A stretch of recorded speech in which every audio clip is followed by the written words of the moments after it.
Be wise. Chapter 8 of The Science of Getting Rich by Wallace D. Wattles. Chapter 8 Thinking in the Certain Way. Turn back to Chapter 6 and read again the story of the man who formed the mental image of his house, and you will get a fair idea of the initial step toward getting rich. You must form a clear and definite mental picture of what you want. You cannot transmit an idea unless you have it yourself. You must have it before you can give it.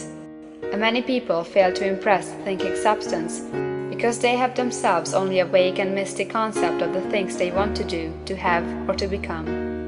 It is not enough that you should have a general desire for wealth, to do good with. Everybody has that desire. It is not enough that you should have a wish to travel, see things, live more, etc. Everybody has those desires also.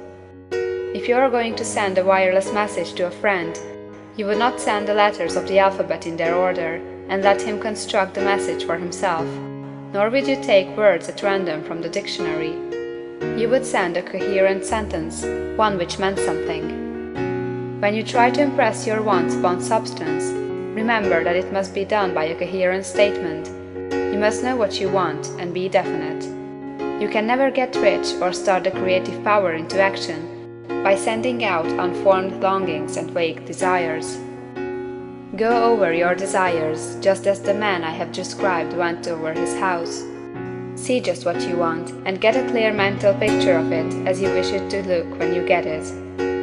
That clear mental picture you must have continually in mind, as the sailor has in mind the port toward which he is sailing the ship.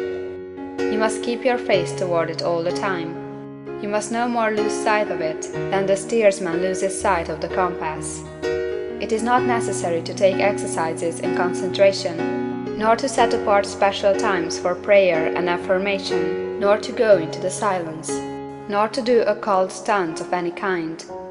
These things are well enough, but all you need is to know what you want, and to want it badly enough so that it will stay in your thoughts. Spend as much your leisure time as you can in contemplating your picture, but no one needs to take exercises to concentrate his mind on a thing he really wants. It is the things you do not really care about which require effort to fix your attention upon them. And unless you really want to get rich, so that the desire is strong enough to hold your thoughts directed to the purpose as the magnetic pole holds the needle of the compass, it will hardly be worthwhile for you to try to carry out the instructions given in this book. The methods herein set forth are for people whose desire for riches is strong enough to overcome mental laziness and the love of ease, and make them work. The more clear and definite you make your picture then, and the more you dwell upon it, bringing out all its delightful details, the stronger your desire will be. And the stronger your desire, the easier it will be to hold your mind fixed upon the picture of what you want. Something more is necessary, however, than merely to see the picture clearly. If that is all you do, you are only a dreamer, and will have little or no power for accomplishment. Behind your clear vision must be the purpose to realize it, to bring it out in tangible expression. And behind this purpose must be an invincible and unwavering faith that the thing is already yours, that it is at hand, and you have only to take possession of it. Live in the new house mentally until it takes form around you physically. In the mental realm, enter at once into full enjoyment of the things you want. Whatsoever things ye ask for when ye pray, believe that ye receive them, and ye shall have them, said Jesus. See the things you want as if they were actually around you all the time. See yourself as owning and using them. Make use of them in imagination just as you will use them when they are your tangible possessions. Dwell upon your mental picture until it is clear and distinct, and then take the mental attitude of ownership toward everything in that picture. Take possession of it, in mind, in the full faith that it is actually yours. Hold to this mental ownership. Do not waver for an instant in the faith that it is real. And remember what was said in the preceding chapter about gratitude.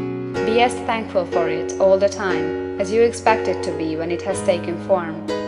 The man who can sincerely thank God for the things which as yet he owns only in imagination has real faith. He will get rich. He will cause the creation of whatsoever he wants.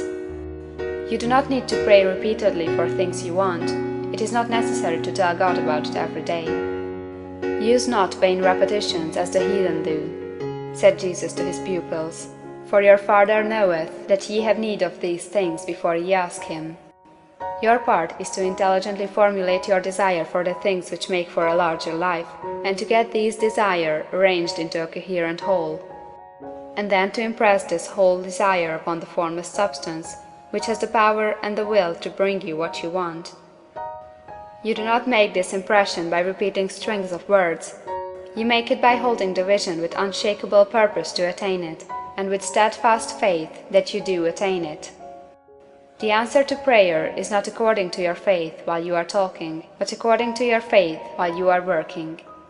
You cannot impress the mind of God by having a special Sabbath day set apart to tell him what you want, and of forgetting him during the rest of the week.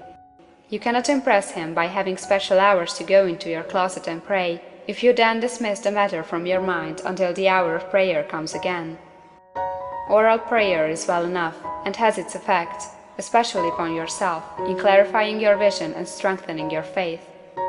But it is not your oral petitions which get you what you want.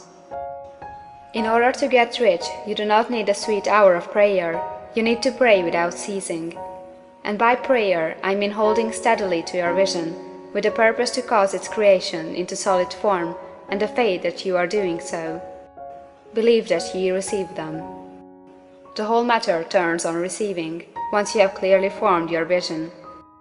When you have formed it, it is well to make an oral statement, addressing the Supreme in reverent prayer, and from that moment you must, in mind, receive what you ask for.